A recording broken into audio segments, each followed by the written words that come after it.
Divided XAPA0 plus XBPV0, ऐसे लिख लो।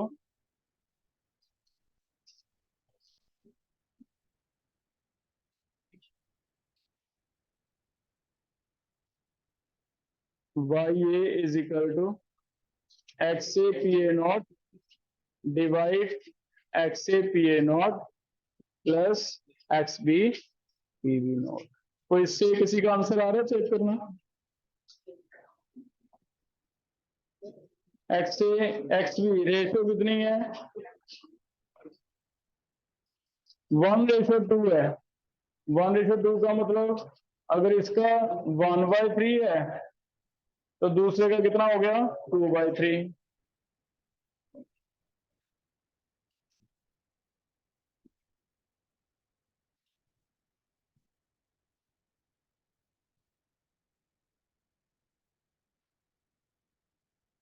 A and B contain A and B in mole proportion of 1:2। Vapour pressure की ratio 1:2 है बेटा। PA note कितना है? 1। PV नोट कितना है? 2। ये 1 भर लो, ये कितना भर लो? 2। करो, कितना आ रहा है? PA नोट PV नोट की रेशियो भी कितनी है? 1:2। तो उसे मैंने 1 और 2 ही मान लिया है ना। 1:2 का मतलब एक 1 है तो एक कितना है? 2। करके देखो कितना आ रहा है। आंसर मैच हो रहा है। तो मोल्स की रेशियो 1:2। तो हमने मान लिया कि 1 मोल ए का, 2 मोल बी के। मोल फ्रैक्शन ए का निकल गया 1/3, बी का निकल गया 2/3। वेपर प्रेशर की रेशियो 1:2 मीन्स PA नोट 1 मान लिया, PV नोट कितना मान लिया? 2। वाई ये निकाल दिया। ठीक है, और कोई चेक करो 10 तक, 15 तक।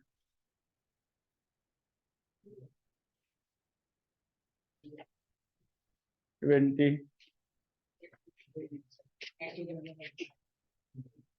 एक 18।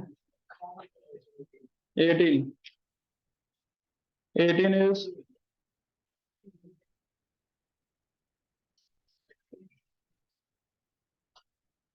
आयता भी दे रखा है बेटा, सब कुछ तो दे रखा है। निकालना क्या है? अमाउंट।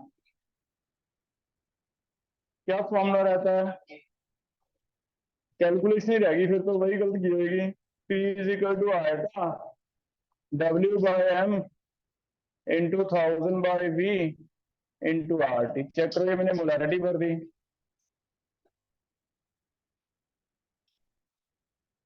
आप लेट हो जाओ, मैं जल्दी आ गया आज।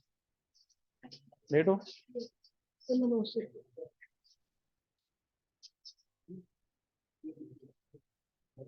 वैल्यू तो भरो बेटा, क्या निकालना है? W। सारा कुछ तो दिया ही हुआ था इसमें।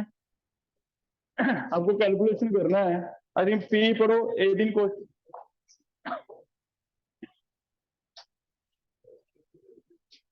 P कितना दिया हुआ है? 0.5। आयता दे रखा है 2.47।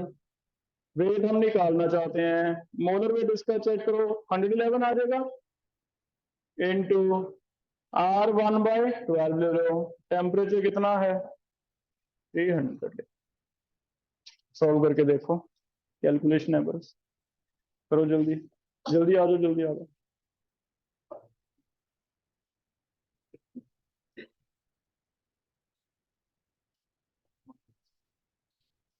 कितना मैच हो रहा है आंसर? आगे देखो, 25 तक कोई, 30 तक, और कोई 19। 19 चेक करते हैं बेटा।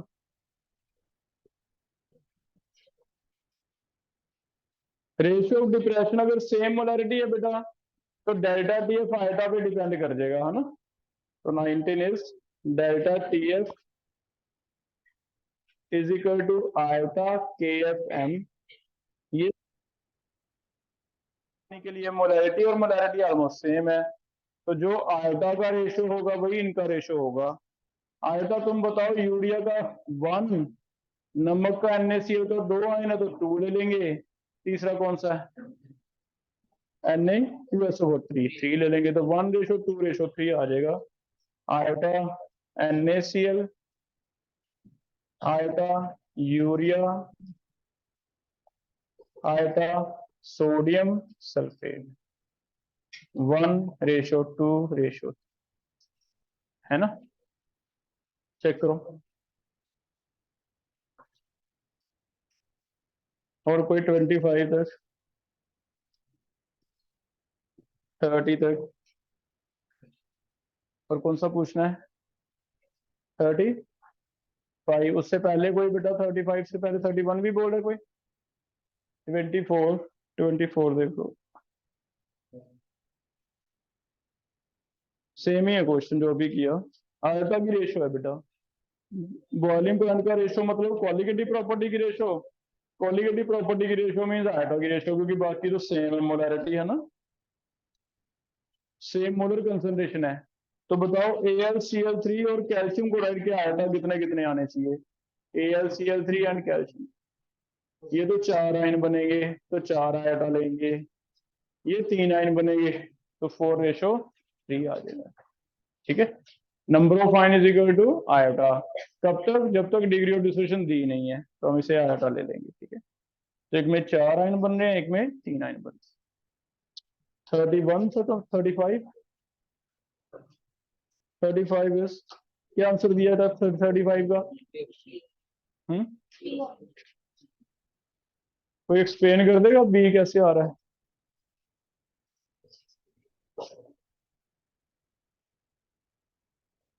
ऊपर से प्रेशर कुकर है। अच्छा, सिंपल इतना बताओ कि अगर प्रेशर ऊपर से बढ़ा दें तो बॉइलिंग पॉइंट क्या होता है? इंक्रीज होता है, क्योंकि शिमला जाने वाला ज्यादा है। ऊपर से प्रेशर कम होता है तो बॉइलिंग पॉइंट कम होता है। इट मीन उल्टा, ऊपर से बढ़ा दें तो बॉइलिंग पॉइंट बढ़ जाएगा। तो प्रेशर कुकर के अंदर क्या है? प्रेशर बढ़ा रहे हैं हम।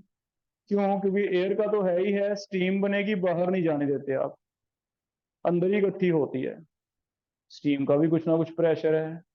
तो लिक्विड पानी के ऊपर जो स्टीम बनी, एयर में मिक्स हो गई, एयर प्लस स्टीम दोनों का प्रेशर मिला के 1 से बढ़ गया। प्रेशर 1 से बढ़ेगा तो नीचे बॉइलिंग पॉइंट भी क्या होगा? ज्यादा। तो जो वाटर 100 पे बॉयल करता था, अब वो 105 110 पे बॉयल होगा। अगर बॉइलिंग पॉइंट बढ़ जाता तो कुकिंग ज्यादा इजी हो जाती है। ये कॉन्सेप्ट है ना। नमक डाल के भी हम बॉइलिंग पॉइंट बढ़ाते हैं। इसमें हमने नमक भी नहीं डाला, प्रेशर कुकर ले लिया।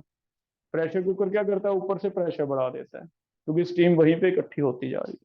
ठीक है। और कोई 32? 32 देख लो। डाइमरीजेशन बेटा, ये तो फैक्ट याद किया। क्या रीजन भी बताओ इसका, कोई क्या था? एसिडिक एसिड बेंजीन में डाइमर क्यों बनाता था? H bonding, due to H bond. यहाँ हमने स्टार्ट किया था आटा का टॉपिक, वहां पे ये बताया था आपको कि एसिडिक एसिड बेंजीन में क्या बना लेता है? Dimer, due to H bonding. इसका बॉइलिंग पॉइंट जो आएगा वो डबल आएगा। क्यों? Due to dimerisation. ठीक है। आयन बनते हैं NaCl के, तो टूट जाता है, डिसोसिएशन हो जाती है, तब तो मोलर मास कम आता है। जुड़ जाते हैं तो मोलर मास क्या आता है? ज्यादा। ठीक है। तो ये फैक्ट था NCERT का कि डाइमर बनाता है ड्यू टू एच बॉन्डिंग। और कोई रैंडम से ना पूछो। 20 पहले पूछा, 35 से पहले क्या क्या है? 26 पढ़ो, कौन बताएगा? 26 पढ़ के बताओ। ये भी तुम्हें आई थिंक लिखवाया हुआ है मैंने, स्पेशल केस। कोई एसोसिएशन वाले केस तो नहीं लिखवाए तुम्हें कि कई भी कॉम्प्लेक्स बन जाते हैं? कॉम्प्लेक्स वाले लिखवाए थे? कॉपी खोलना, बिल्कुल लास्ट पे कहीं ऐसे लिखा होगा KCN में FEC डाल दें, तो कई बार ऐसे कुछ कॉम्प्लेक्स बन जाता है K4।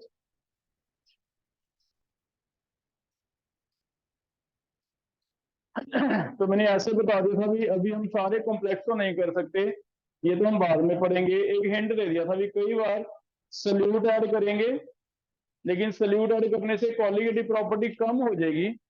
रीजन है एसोसिएशन, क्योंकि ये आपस में एसोसिएट होकर क्या बनाते हैं? कॉम्प्लेक्स। तो एसोसिएशन है। तो यहीं पे ये भी एसोसिएशन का केस है। अगर हम KI डाल दें इसमें, तो ये बन जाता है नेस्लर्स रेजन,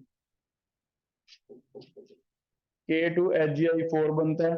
इसे नाम भी लिख लो, इसे हम नेस्लर रेजन कहते हैं। तो ये एसोसिएशन का केस है, कुछ एक एसोसिएशन के केस है। मैंने आपको बताया था ये क्वेश्चन आपको मिल जाएंगे, तो एक दो रिएक्शन मैंने लिखवा दी थी, बाकी आपको बताया था चैप्टर है हमें पूरा कोऑर्डिनेशन, है ना। तो इसमें कोलिगेटिव प्रॉपर्टी एसोसिएशन से कम होती है या ज्यादा होती है? कोलिगेटिव प्रॉपर्टी कम होती है। कोलिगेटिव प्रॉपर्टी कम होने से फिर सारी चीजें कम होंगी, दो बढ़ेंगी, freezing point and vapour pressure. अब तुम देख लो भी क्या पूछा है। अगर तो फ्रीजिंग का पेपर पूछा फिर तो उल्टी हो जाएगी, नहीं तो सारी सेम। कोलिगेटिव प्रॉपर्टी तो तुम्हें बता दी कम हो रही है। अब इसका आंसर चेक करो क्या होगा। 26। फ्रीजिंग पॉइंट पूछा बेटा, उल्टा होगा। फ्रीजिंग पॉइंट पूछा है, डिप्रेशन इन फ्रीजिंग पॉइंट बढ़ेगा। कोलिगेटिव प्रॉपर्टी कम होगी, फ्रीजिंग पॉइंट बढ़ेगा, एक वेपर प्रेशर बढ़ेगा, बाकी सारी चीजें कम होंगी। बॉइलिंग पॉइंट कम होगा, ऑस्मोटिक प्रेशर कम होगा, डेल्टा टी भी कम होगा, डेल्टा टी एफ कम होगा, बाकी सारी चीजें कम होंगी। ठीक है, और कोई 40 तक एक बार घर पे भी जाके चेक कर लो, है ना। मंडे दोबारा से पूछ लेना, घर पे जाके चेक कर लो एक बार। कल वाले फॉर्मूले लिखो एक बार दोबारा से, क्या क्या पढ़े हमने। पहला पढ़ लिया K is equal to C into G star, इसी में आगे C हो जाता है 1/r, जी स्टार होता है सेल कांस्टेंट। ठीक है, ये पढ़ लिया था। और लैम्डा मोलर क्या है ये कर लिया था, K इंटू 1000/m। यहां तक चेक करना, कर लिया था हमने। एक इसमें और ऐड कर लो। कई बार ये लैम्डा इक्विवेलेंट लिख देगा, और इक्विवेलेंट आप समझते हो भी इस चैप्टर में हमें इक्विवेलेंट ज्यादा चाहिए, और इक्विवेलेंट में फिर मोलैरिटी की जगह क्या चेंज होना चाहिए, नॉर्मेलिटी। तो K इंटू 1000/, ठीक है। तो एक लैम्डा मोलर हमने कल कर लिया था, उसी में एक लैम्डा इक्विवेलेंट पूछा था कई बार। लैम्डा इक्विवेलेंट में बस यहाँ क्या आ जाएगा, नॉर्मेलिटी, है ना। लैम्डा मोलर एक मोल की है कंडक्टेंस, तो लैम्डा इक्विवेलेंट एक इक्विवेलेंट की हो जाएगी। इक्विवेलेंट अगर लिखना है तो हमें पता है मोलारिटी में मोल रहते हैं, नॉर्मेलिटी में क्या रहते हैं, इक्विवेलेंट। तो बस यहाँ मोलारिटी की जगह क्या आ जाएगा, नॉर्मेलिटी। क्लियर है। मुझे क्वेश्चन करके दो लास्ट वाले दो फॉर्मुलों से, what is relation between lambda molar and lambda equivalent. Options are lambda equivalent is n factor into lambda molar, या फिर lambda molar is n factor, n factor बात समझ आ रही है, इनटू लैम्डा इक्विवेलेंट, या फिर दोनों इक्वल ही रहते हैं ये तो, या फिर नन। हिंट मैंने तुम्हें दे दिया n फैक्टर वाला। यहाँ देखो दो चीजें हैं, रेशो ले लो, मोलैरिटी की जगह भर दो नॉर्मेलिटी वाला, n फैक्टर वाला टॉपिक है ना। तो एक रिप्लेस कर दो, चाहे तो मोलैरिटी चाहे नॉर्मेलिटी, जिसका आपको फॉर्मूला आता है। किसे आता है फॉर्मूला नॉर्मेलिटी और मोलैरिटी का, आता किसी को? n factor. तो यहाँ बेटा नॉर्मेलिटी रिप्लेस कर लो, नॉर्मेलिटी की जगह भरो n factor into molarity, ratio ले लो, आपका आंसर अपने आप आ जाएगा।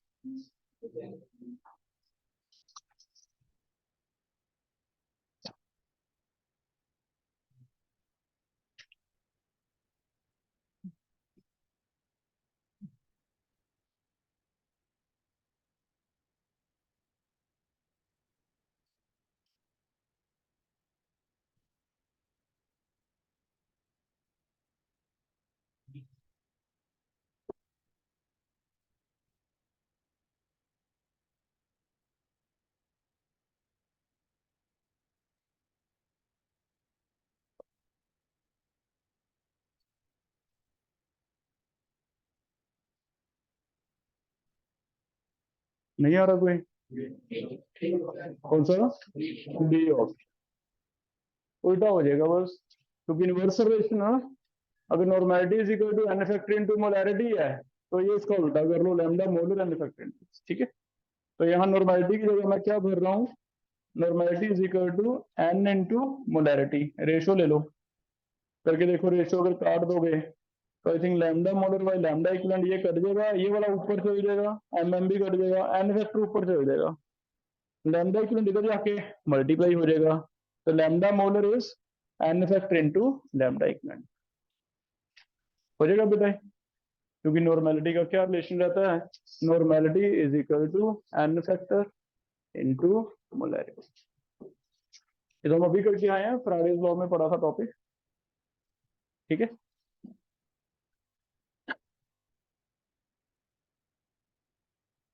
न्यूमेरिकल करें इसके हम, फॉर्मूले लिख लिया आपने। पहला देखो, पहला सेल कांस्टेंट अकेला निकालना सीख रहे हैं। पहला क्वेश्चन है, ये कोई सेल बनाया हमने, कनेक्टिविटी सेल, इसका मुझे सेल कांस्टेंट निकाल के देना। इसमें सोल्यूशन भरा है 0.1 मोलर NaCl। ये मेटल प्लेट है और ये मेटल प्लेट है, इसका रेडियस जो है वो दिया हुआ है, मेटल प्लेट का रेडियस इज 7 सेंटीमीटर, और ये दे रखा है 10 centimetre. Find out cell constant. Second एक, calculate specific conductivity of 0.1 molar sodium sulfate if it shows resistance 200 when filled in cell with cell constant G star 0.02. Also calculate lambda molar, lambda equivalent.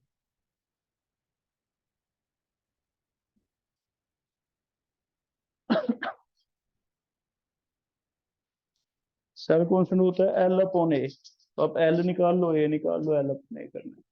Circular plates है तो ए कितना हो जाएगा, पाई are square. Anode cathode क्या है, circular, ए क्या हो जाएगा, एरिया फिर इनका कितना हो जाएगा सर्कुलर का, पाई आर स्क्वायर, ठीक है। बताओ एनोड और कैथोड के बीच में डिस्टेंस कितना दिख रहा है तुम्हें, 10, लिखो एल आ गया, ए आ जाएगा क्योंकि सर्कुलर प्लेट है तो पाई आर स्क्वायर, रेडियस मैंने दिया है ना, चाहे पाई की टर्म में बता देना मुझे कितने पाई आ रहा है।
पहले का कितना आ गया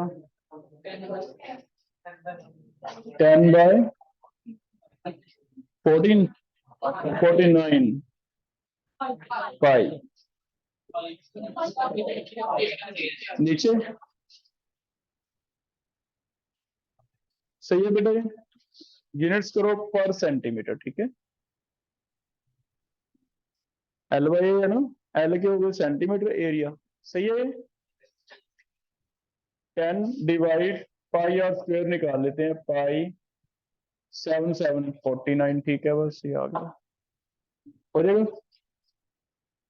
आगे कर रहे हैं, पहले के निकालते हैं, फर्स्ट स्टेप। के इज इक्वल टू 10 -4, 10 पर -4, 1/200, ठीक है, इंटू 0.02, ठीक है। 10 पर -4, यूनिट बोल दो साइमन पर सेंटीमीटर, साइमन पर सेंटीमीटर। सेकेंड 1, क्या बता रहे हो, 1 लैम्डा मोलर।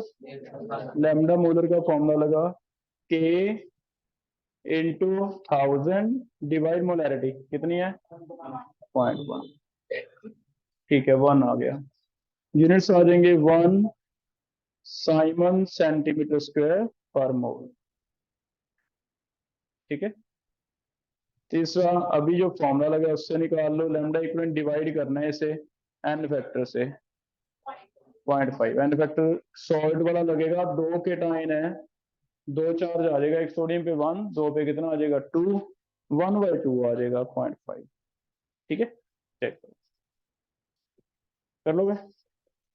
इस टॉपिक में से बहुत सिंपल क्वेश्चन आता है, फॉर्मूला लगेगा सीधा, कोई ट्विस्ट नहीं है, घुमा फिरा के नहीं आए, कर लोगे ऐसे। आगे करें हम, नेक्स्ट टॉपिक कर रहे हैं। एक इंपॉर्टेंट फॉर्मूला ये लिख लो, लैम्डा मोलर के इंटू 10⁻³ बाई मोलैरिटी। अगर के दिया हो साइमन पर मीटर में, तो इसलिए हमने पहले किया था कल कि साइमन पर सेंटीमीटर वाले हैं 99% क्वेश्चन, तो जो भी आपको एनसीईआरटी में दिए हुए सारे क्वेश्चन क्या है सेंटीमीटर वाले। अगर सेंटीमीटर हैं तब तो बेटा 10⁻+3 आता है, यहाँ देखना क्या फर्क है। अगर सेंटीमीटर तो 10⁻+3 आता है, लेकिन अगर हम मीटर्स में निकालते हो, मीटर में निकालते हो, ये वाला मीटर में लेते हो, तो मोलैरिटी भी फिर मीटर बनाने पड़ेंगे। अगर मोलैरिटी मीटर बनाने पड़ेंगे तो सेंटीमीटर क्यूब के मीटर यहाँ बनाते हैं, lambda molar is equal to K divide molarity into 1000, क्या किया था मैंने, इसीलिए किया था भी 1000 सेंटीमीटर क्यूब था, क्योंकि यहाँ मैं सेंटीमीटर लेता था। आज मुझे क्या था, नहीं यहाँ तो तुम मीटर ले लो, अगर यहाँ मीटर ले तो लोगे तो यहाँ भी क्या करना पड़ेगा मीटर क्यूब। तो बताओ सेंटीमीटर क्यूब के मीटर क्यूब कैसे बनेंगे, 1000 सेंटीमीटर क्यूब है, इसके मीटर क्यूब बना देते हैं, डिवाइड 100, डिवाइड 100, जितनी बार सेंटीमीटर उतनी बार 100 से डिवाइड, क्या लगता है 10 पर कितना आ जाएगा -3। तो एक चीज याद रखना, फिर कभी मल्टीपल करते हुए आपको लगे कि क्वेश्चन मेरा गलत पता नहीं क्यों कर रहा है, मैं बार बार सही कर रहा हूँ, 10 पावर नहीं मैच हो रही, तो ध्यान से पढ़ लेना, कहीं यूनिट में चेंज ना कर दिया हो। मीटर स्क्वायर में लिखा हो लैम्डा मोलर का फॉर्मूला, आंसर ऐसे लिखा हो साइमन मीटर स्क्वायर पर मोल, तो यहाँ पे आपके 10 की पावर में बहुत बड़ा फर्क पड़ जाएगा, 10⁻6 का फर्क पड़ रहा है ना, कहाँ 10⁻+3 था, कहाँ 10⁻-3, तो एक ये ध्यान रखें, कर लोगे। हाँ, लेकिन मल्टीपल में पड़ेगी जरूरत है, 1/2% में। एनसीईआरटी में सारे क्वेश्चन सेंटीमीटर वाले हैं, क्लियर है। आगे बढ़ रहे हैं, फिर नेक्स्ट टॉपिक मैंने कहा था हम कल पढ़ेंगे factors affecting conductance, factors affecting conductance.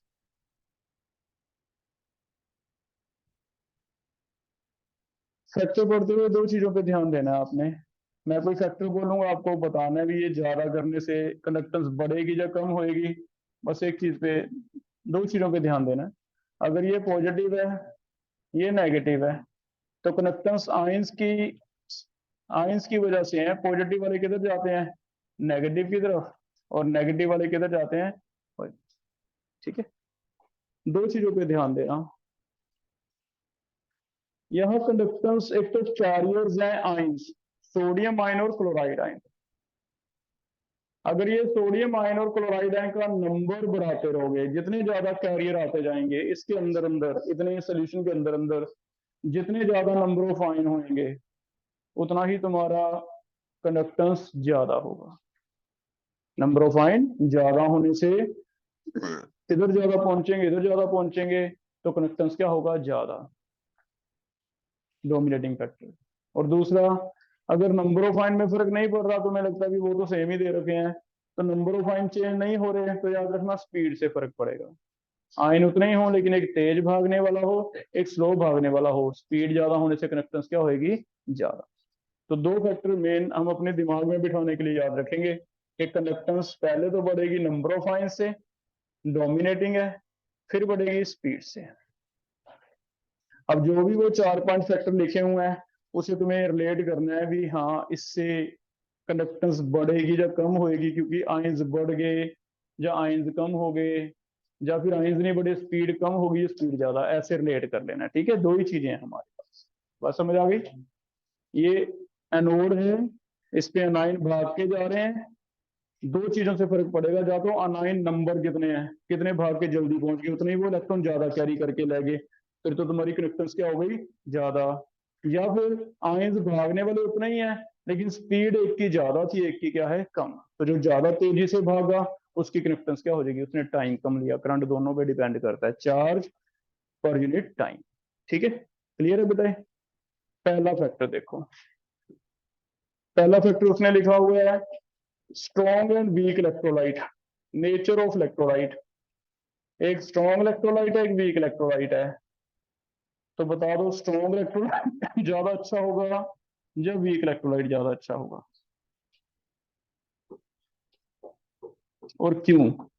मान लो एक 0.1 मोलर HCl दे दूं मैं तुम्हें, एक कह दूं 0.1 मोलर एसिटिक एसिड, दोनों डाल दो, दोनों में से किसकी कंडक्टेंस ज्यादा है, क्यों, क्या ज्यादा हो गया HCl में, आयन। तो हम कहेंगे स्ट्रॉन्ग पूरी तरह टूट जाएगा, आयन ज्यादा, वीक में आयन क्या बनेंगे, कम। Dominating factor number of ion है ना। तो इसमें तो कंप्लीट आयनाइजेशन होती है, सारे के सारे आयन बन जाएंगे, इसमें सारा 5% भी नहीं होता, हमने पढ़ा डिग्री ऑफ डिसोसिएशन। तो इसमें हम कहेंगे मोर क्या है, आयंस, इसमें लेस आयंस। इसका मतलब कंडक्टेंस किसकी ज्यादा होगी, strong has higher conductance, weak has lower conductance. Subjective में बस दो ऑप्शन देके पूछ लेगा, मल्टीपल में 4 बना देगा, एक ये कोई और, एक कोई और। तो उनमें से जो भी सबसे स्ट्रांग होगा उसकी कंडक्टेंस क्या होगी, ज्यादा, जो सबसे वीक होगा उसकी कंडक्टेंस क्या होगी, कम। क्लियर है बेटा, हो जाएगा। बताना मुझे, एक एक है मेरे पास NH4Cl, एक है NH4OH। NH4Cl ammonium chloride and NH4OH, उनमें से एक वीक है, ध्यान से सोचो कौन है, कौन सा वीक है।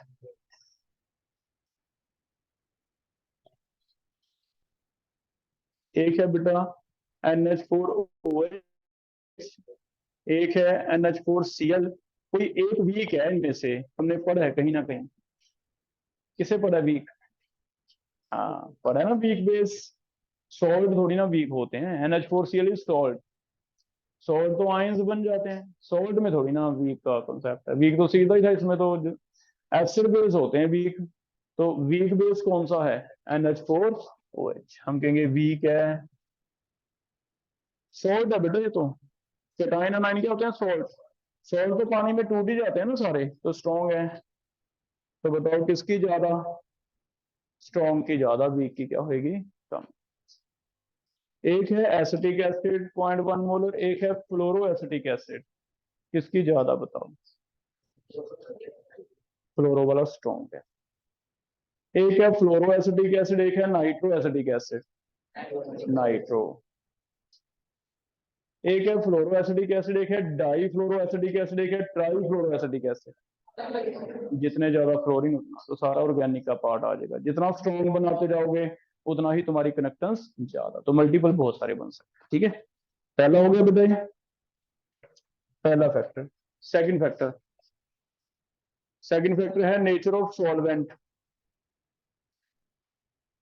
नेचर ऑफ सॉल्वेंट में वो विस्कोसिटी ले रहा है। तुम्हारे आयंस हैं सोडियम क्लोराइड के, इन्होंने भागना है, इन्होंने भागना है। आप सॉल्वेंट ऐसा डालते हो जो ज्यादा थिक या विस्कस है, एक सॉल्वेंट ऐसा डालते हो जो हल्का है, पतला है। क्या लगता है इनकी स्पीड पे कोई असर पड़ेगा? अगर गाढ़ापन हो गया सॉल्वेंट में तो क्या लगता है स्पीड क्या हो जाएगी? कम। तो जितना सॉल्वेंट विस्कस होता जाएगा, विस्कोसिटी बढ़ती जाएगी, विस्कोसिटी इंक्रीजेस, उतनी कंडक्टेंस क्या होती जाएगी? डिक्रीज। तो गाढ़ापन नहीं बढ़ना चाहिए, जितना सॉल्वेंट ज्यादा थिक होगा उतना आयंस को मूव करना क्या हो जाएगा? मुश्किल। तो विस्कोसिटी से फर्क पड़ेगा। ठीक है, विस्कोसिटी वाले में एक ही मल्टीपल दिया आज तक उसने, प्रीवियस ईयर अगर कहीं बुक्स में मिलेगा तुम्हें। एक तो विस्कोसिटी वाले में टॉपिक लिखा है इथेनॉल सॉल्वेंट, एक डाई पोल आ जाएगा ग्लाइकोल, एक ट्राई ग्लिसरॉल आ जाएगा। इनमें से किसी एक में ज्यादा विस्कोसिटी है क्योंकि एच बॉन्डिंग ज्यादा है। किसमें ज्यादा विस्कोसिटी है? हाँ, क्योंकि इसमें ज्यादा आपस में टाइट आ जाएंगे, तीन एच बॉन्ड बनेंगे, एक यहाँ एच बॉन्ड, एक यहाँ एच बॉन्ड, एक यहाँ एच बॉन्ड, तीन जगह से एच बॉन्ड है तो ये ज्यादा आपस में जुड़ेंगे। क्या होता है विस्कोसिटी? यही होता है आपस में लेयर्स में अट्रैक्शन। तो इनकी आपस में लेयर्स में अट्रैक्शन ज्यादा, तो हाईली विस्कस है। ग्लिसरीन है ये, देखा है कभी ग्लिसरीन कितना थिक होता है? लिक्विड ग्लिसरीन है ना, बहुत ही थिक होता है, नीचे गिरता ही नहीं, बिल्कुल स्टिकी सा सब्सटेंस होता है। अल्कोहल तो आराम से हो जाता है ना, फ्री फ्लोइंग है। तो फिर ज्यादा विस्कस होने की वजह से इसमें नहीं डालेंगे, इसमें विस्कोसिटी ज्यादा है, स्पीड क्या होगी? कम। तो विस्कोसिटी ज्यादा, कंडक्टेंस क्या होगी? कम। दो फैक्टर। पहले तो हमने सोल्ट कौन सा डाला, दो चीजें बता दी हमने। सल्यूट कौन सा डाला वो इफेक्ट करता है, सोलवेंट कौन सा है। सल्यूट कौन सा डाला, मैंने तुमसे पूछा भी स्ट्रॉन्ग इलेक्ट्रोलाइट डाला या वीक, तो तुम मुझे बताओगे भी सर मैंने तो वीक डाल दिया, मैं कहूंगा फिर नहीं आएगी कनेक्ट। स्ट्रॉन्ग डाल दिया हो जाएगी, वो सल्यूट हो गया है ना। फिर मैंने पूछा सॉल्वेंट कौन सा ले लिया, तुम मुझे बताओगे ये ले लिया, फिर मैं देखूंगा विस्कोसिटी ज्यादा तो नहीं ले ली, ज्यादा विस्कोसिटी ले ली तो नहीं आएगी स्पीड, कंडक्ट कम होगी कंडक्टेंस। विस्कोसिटी कम ले ली तो कंडक्टेंस क्या होगी? ज्यादा। दो फैक्टर हो गए। तीसरा फैक्टर तुम्हें कल बता दिया था, ज्यादा तीन ही है। तीसरा फैक्टर, कुछ सोल्वेशन एनर्जी रहती है। सोल्वेशन, सोल्वेशन होती है सल्यूट सोल्वेंट के साथ कितना अच्छा बॉन्ड बनाता है, उसे कहते हैं उसकी सोल्वेशन या हाइड्रेशन, हाइड्रेशन एनर्जी। तो इसका मैंने तुम्हें कल एक टॉपिक समझाया था, लिथियम पॉजिटिव या सोडियम पॉजिटिव है, तो लिथियम छोटा आयन, लेकिन स्पीड किसकी ज्यादा थी? सोडियम की। तो कल किया था हमने ये, कौन बताना चाहेगा क्यों था ऐसा? हाँ, क्योंकि इसकी हाइड्रेशन कम थी, लेस हाइड्रेशन। सोडियम के साथ वाटर जुड़ेंगे, मान लेते हैं इसके साथ वाटर 5 जुड़ते हैं, मान लेते हैं या 6 जुड़ते हैं, लेकिन लिथियम के साथ वाटर 10 जुड़ जाते हैं। तो एक लिथियम के साथ अराउंड एक घेरा बना हुआ है, कितने वाटर जुड़े हुए हैं? 10।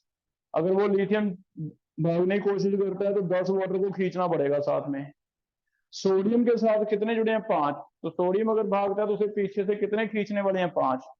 तो फिर ज्यादा तेजी से ये भाग सकता है सोडियम, क्योंकि इसे तो खींचने वाले क्या है? ज्यादा।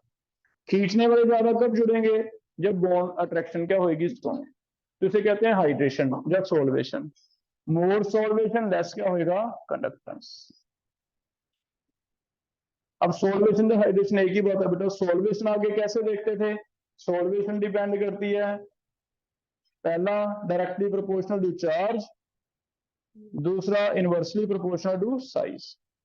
अगर तो आप चार्ज बढ़ा देते हो तब तो अट्रैक्शन बढ़ जाती है, चार्ज बढ़ा देते हो अट्रैक्शन बढ़ जाती है तो ज्यादा वाटर उसे स्टिक करेंगे।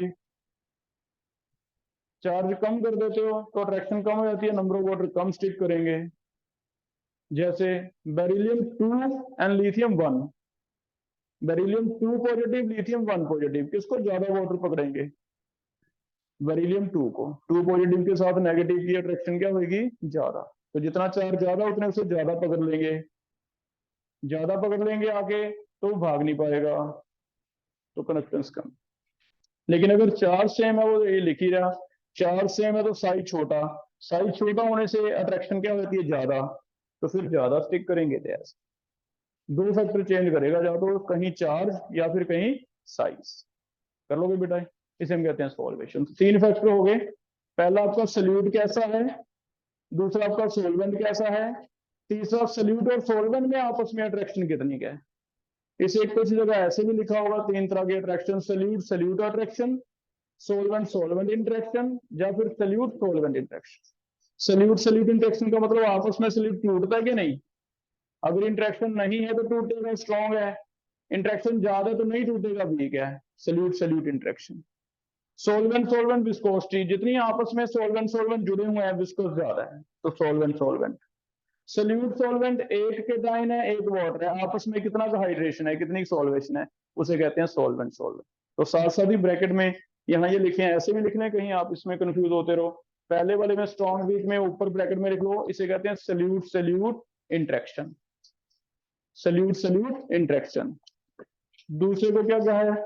Solvent solvent. तीसरे को क्या कहा है? Solute solvent. Solute solute interaction का मतलब स्ट्रॉन्ग और वीक है, सोलवेंट सोलवेंट इंटरेक्शन का मतलब विस्कोसिटी है, सल्यूट सोलवेंट का इंटरेक्शन का मतलब सोल्वेशन है, हाइड्रेशन ज्यादा है या कम है। तो मेन तीन फैक्टर हैं बेटा, ठीक है? तीन लिख लिए। मेन तीन मैं क्यों कह रहा हूं? क्योंकि चौथा पांचवा आपको वैसे ही आता है। चौथा कंसंट्रेशन, कंसंट्रेशन का फॉर्मूला अभी हमने किया है, K इंटू 1000 बाई मोलैरिटी। तो तुम खुद डिसाइड करो क्या है। टेम्परेचर बढ़ाने से काइनेटिक एनर्जी बढ़ गई तो स्पीड वैसे ही बढ़ गई। तो ये दोनों तो आपको वैसे सिंपल लग रहे हैं मेरे, देखना। इसमें क्या लिखोगे, इसमें याद करने की जरूरत है हमें? ये फॉर्मूला तो आ गया सीधा। मोलैरिटी कम होने से लैम्डा मोलर क्या होता है? ज्यादा। ये तो फॉर्मूला ही बता रहा है। टेम्परेचर से सीधा ही फॉर्मूला, जब वेलोसिटी का काइनेटिक एनर्जी बढ़ती है, वेलोसिटी बढ़ती है। वेलोसिटी बढ़ गई तो स्टार्ट ही यहां से किया, अभी स्पीड बढ़ गई, स्पीड बढ़ गई तो फिर ऐसे हो गई। क्लियर है? कर लोगे? अब पांचों फैक्टर का एक एक क्वेश्चन मैं दे रहा हूँ, आप देखना भी यहाँ स्ट्रॉन्ग इलेक्ट्रोलाइट लगेगा, पॉइंट क्या लगेगा, है ना? ऐसे करना। ये वाले रेयर देगा, ये तो अंडरस्टूड है। देखो, पहला इनमें से बताना है मैक्सिमम कंडक्टेंस किसका है। ऑप्शंस हैं 0.1 molar HCl, 0.1 molar NH4OH, 0.1 molar acetic acid, या फिर 0.1 molar chloro acetic acid.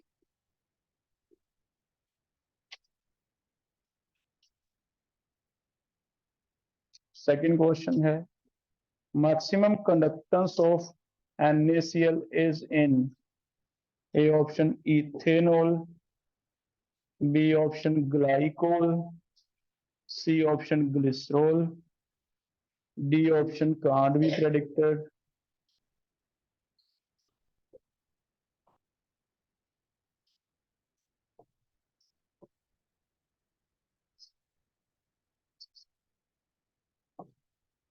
Third question maximum conductance in aqueous medium, A option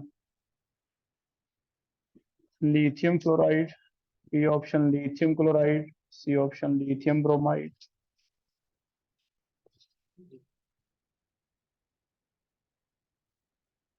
sodium chloride, sodium chloride, sodium bromide, same. Fourth least conductance, ये option 0.1 molar NaCl, 0.1 molar sulphuric acid, 0.1 molar acetic acid, या 0.1 molar HCl। और भी week होता है अभी, HCl बहुत weak acid है, acetic acid से भी वीक एसिड है।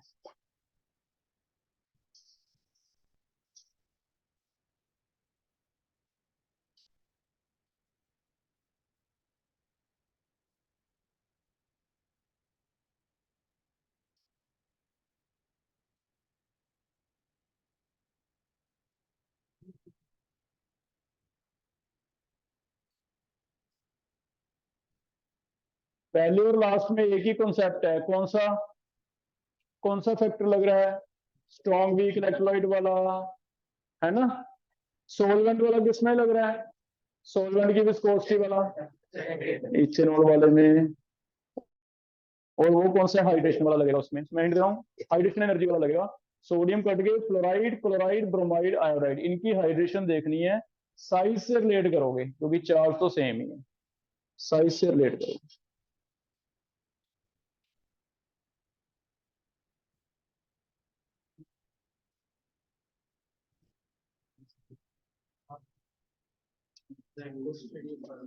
एक्वस मीडियम, एक्वस में होगा पानी में, एक क्यों लिखा ना, एक्वस मीडियम, मैं बोल रहा हूँ एक्वस मीडियम।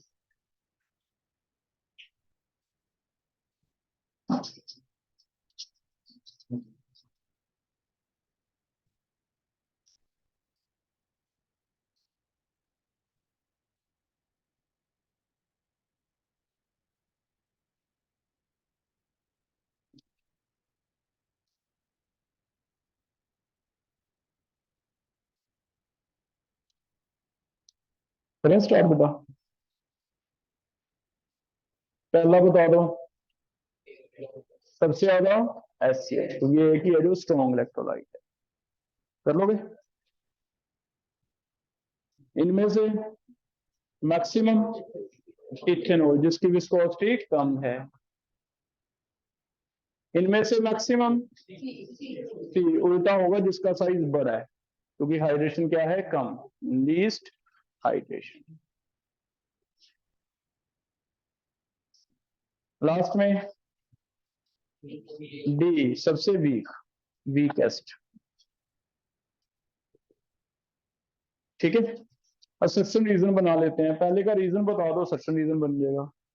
क्या लॉजिक लगाया हमने, reason is HCl is strongest acid, दूसरे में रीजन दिया है इथेनॉल हैज लेस विस्कोसिटी, ठीक है। तीसरे में रीजन दिया है NaBr हैज लेस हाइड्रेशन, सक्शन रीजन बने जा रहे हैं। चौथे में रीजन दिया है HCl इज वीकेस्ट एसिड, तो इसी को स्टेटमेंट वाले बन जाएगी, बेटा कुछ कर लोगे, कितना हो गया। लास्ट दो क्वेश्चन बिना फैक्टर के लिख लो, लास्ट दो क्वेश्चन आपको याद रखने हैं। मैक्सिमम कंडक्टेंस किसकी है, ये अभी हम कोऑर्डिनेशन पढ़ेंगे, एक बार लिख लो, मैं तुम्हें एक्सप्लेन कर देता हूं कैसे आ रहा है। कोबाल्ट 6 वाटर 3 क्लोराइड एक ऐसे देगा 0.1 molar, B 0.1 molar, cobalt 5 water 2 chloride, या C 0.1 molar, cobalt 4 water 1 chloride, या फिर डी सेम इन ऑल। तो इसमें मैं हिंट तुम्हें दे रहा हूं कि आयन किसमें ज्यादा है, अगर आयन की भी मोलैरिटी सेम है, जिसमें तुम कहते हो नंबर ऑफ आयन ज्यादा बनेंगे उसमें कंडक्टेंस ज्यादा हो जाएगी। क्या कोई आइडिया लगा के बता सकता है कि आयन किसमें ज्यादा बन रहे हैं, ए में, क्योंकि ब्रैकेट अलग आयन बनता है, एक आयन बनता है ब्रैकेट का और बाहर वाले आयन अलग बनते हैं, वाटर तो आयन नहीं को माने जाएंगे। तो पहले में आयन मैं एक तो ब्रैकेट को मानूंगा, 3 क्लोराइड को मानूंगा, 4 आयन मानेंगे। दूसरे में आयन कितने मानोगे, एक ब्रैकेट और 2 क्लोराइड, 3 आयन मानेंगे, वाटर नहीं आयन है, ठीक है। इसमें कितने आयन है, ब्रैकेट एक है, क्लोराइन क्लोरीन एक ही है, दो, एक ब्रैकेट एक क्लोरीन, तो नंबर ऑफ आयन का फर्क है। नंबर ऑफ आयन, इसमें नंबर ऑफ आयन कितने हैं, 4 आयन्स, इसमें आयन कितने हैं, 3, इसमें कितने हैं, 2। आयटा निकालने में भी काम आएंगे, आपको बताया था ना आयटा में एन नंबर ऑफ आयन कैसे बनते हैं, वहां बताया था। तो ये क्वेश्चन अलग से लिख लो क्योंकि ये कोऑर्डिनेशन से रिलेट करके बनाया है, ठीक है, नंबर ऑफ आयन का। और सेकंड एक इंपॉर्टेंट और लिख लो, इंपॉर्टेंट इज किसकी मैक्सिमम कंडक्टेंस है, एक है 0.1 मोलर HCl, एक है 0.1 मोलर NaCl, एक है 0.1 मोलर KCl, या फिर ऑल हैव सेम, इसका आंसर उसने HCl दे दिया, जबकि सारे स्ट्रॉन्ग हैं। तो सारे स्ट्रॉन्ग हैं, जब ऐसा कोई क्वेश्चन आ जाए कि सारे स्ट्रॉन्ग हैं, तो याद रखो वाटर में दो आयन ज्यादा होते हैं, एक H पॉजिटिव, एक OH नेगेटिव। और हम मान के चलते हैं कि पानी में खुद के आयन है उनके H और OH, वो होमली फीलिंग है। जब पानी में H और OH जाएंगे तो उसके अंदर पहले से H और OH हैं, उनको भागना क्या लगता है, ईजी लगता है। उनके लिए एक रास्ता बना हुआ है, रास्ता बना हुआ है जिसकी वजह से H और OH को पानी में भागना क्या होगा, सेम होगा। मीन्स वो आयन जो सोलवेंट में भी पहले से रहता है, उसको एक एक्स्ट्रा एडवांटेज मिल जाती है सोलवेंट में, उसके लिए एक रास्ता पहले से बना हुआ है, जिसकी वजह से उसको रेजिस्टेंस कम ऑफर होता है, कनेक्टेंस क्या हो जाती है, ज्यादा। तो रेयर कभी सारे स्ट्रॉन्ग आ जाए तो याद रखो H ion and OH show maximum conductance किसमें, वाटर में, कंडक्टेंस इन वाटर। पानी में कोई रास्ता इनको मिला हुआ है जिससे ये ज्यादा भाग सकते हैं, ज्यादा तेजी से भाग सकते हैं, ठीक है, कुछ ऐसा रास्ता है। कर लोगे? तो HCl भी स्ट्रॉन्ग है बेटा, NaCl भी स्ट्रॉन्ग है, दोनों में एक जितना ही होना चाहिए था। स्ट्रॉन्ग वीक वाला कोई भी फैक्टर नहीं, जितने हमने पढ़े हैं कोई भी फैक्टर नहीं लग रहा। तो इसके लिए क्या बताया मैंने, सोलवेंट में सेम आयन हो, सोलवेंट में सेम आयन हो, तब भी क्या हो जाएगा, उसकी कनेक्टेंस क्या हो जाएगी, ज्यादा। तो ये दो आपको वैसे नहीं मिलेंगे, सिर्फ मल्टीपल में मिलेंगे फैक्टर। एक तो नंबर ऑफ आयंस कोऑर्डिनेशन वाला कंपाउंड, एक सब्जेक्टिव लिखने के लिए वही 5 फैक्टर हैं। पहला स्ट्रॉन्ग वीक, दूसरा विस्कोसिटी, तीसरा हाइड्रेशन, चौथा कंसंट्रेशन, पांचवा टेम्परेचर। ये आप लिख सकते हो बोर्ड में, ठीक है। छठवां और सातवां सिर्फ मल्टीपल के लिए, बोर्ड में नहीं है। कर लोगे बेटा ये इसके फैक्टर, क्लियर है यहाँ तक? बस एक न्यूमेरिकल कर दो, फिर छुट्टी करेंगे आपकी।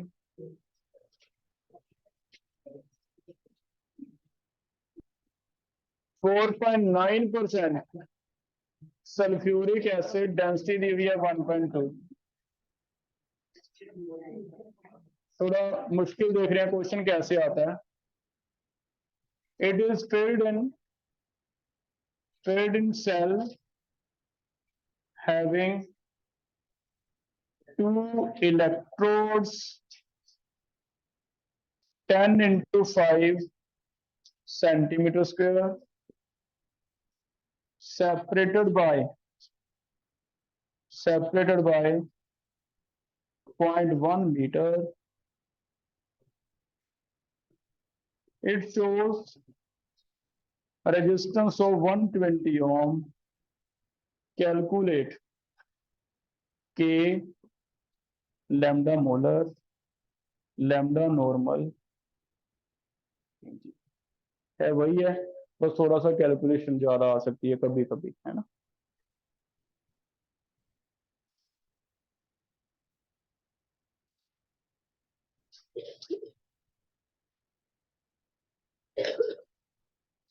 तुम्हें पहले तो बेटा दो चीजें अलग से निकालनी है, एक तो G स्टार अलग से निकालना है L बाय, एक मोलैरिटी अलग से निकालनी है। दो काम आपके बढ़ गए, बस इतना किया और सारा सेम है ना। 4.9%, किसे याद है परसेंटेज वाला फॉर्मूला, 1.2 डेंसिटी है। हाँ तो ये मैंने तुम्हें बहुत इजी वाला बता रखा है। 10x/d/m, मोलैरिटी कैसे निकल जाती है, 10x/d/m, तो इसे अलग से निकाल देना, 10x/d/m मोलैरिटी। G स्टार अलग से निकाल देना, G स्टार अलग से निकलेगा L/A, फिर K निकलेगा, पहला स्टेप, दूसरा स्टेप लैम्डा मोलर निकलेगा, तीसरा स्टेप लैम्डा नॉर्मल निकलेगा, ठीक है।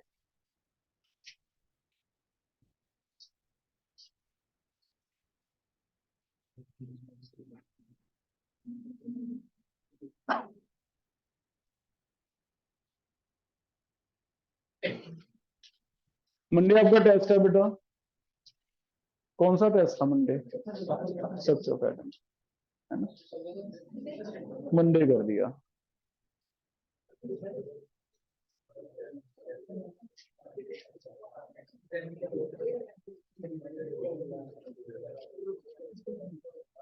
संडे हमने बंद कर दिया, फिर तुम पेरेंट्स से फोन करवाते हो, सर को छुट्टी नहीं देते हमें, संडे भी तंग करते हैं। दोनों तरफ ही फंसते हैं हम तो, ना ले तब भी, ले तब भी।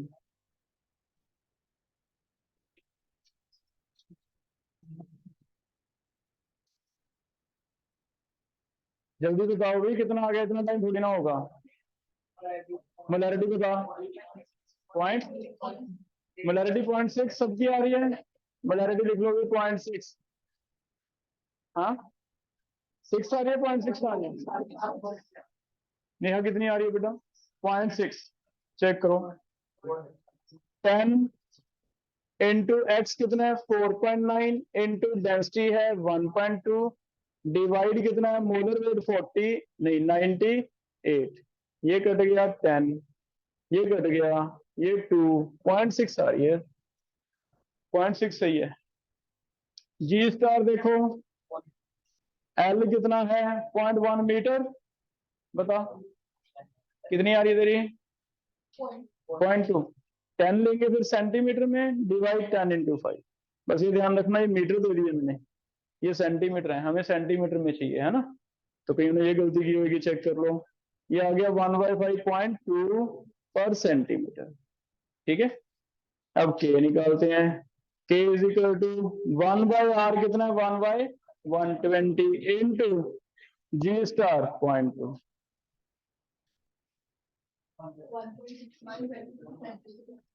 1/600 आ गया। 1/600 के इतना रख ले एक बार। लैम्डा मोलर पे आते हैं। Lambda molar is equal to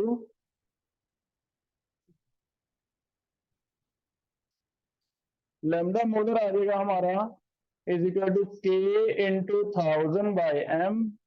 कितना आ गया? के है 1/600 इंटू 1000, m कितना है 0.6।